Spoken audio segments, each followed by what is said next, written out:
کہ تربیت گاہ میں آنے کی شرط کیا ہے کہ محمد سے علم کب ملے گا، محمد سے حکمت کب ملے گی؟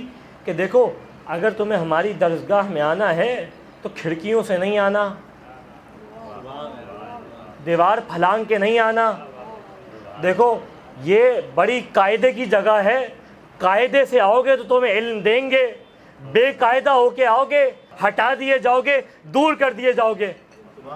لہذا جہاں یہ اعلان ہوا کہ تعلیم و تربیت ہونی ہے، جہاں تعلیم دینی ہے، جہاں حکمت دینا ہے، وہیں یہ بھی اعلان ہوا کہ انا مدینۃ العلم وعلی بابھا، دیکھو علم کا شہر میں ہوں، علم ملنا مجھ سے ہی ہے، علم حاصل مجھ سے ہی ہوگا، لیکن ہر ایک کسی کے لیے نہیں ہے۔ دیکھو تمہیں اپنا معیار بنانا پڑے گا، وہ راہ جو میں نے دکھائی ہے اس پہ چلنا پڑے گا، اس راہ کے بعد تمہیں علم ملے گا۔ وہ راہ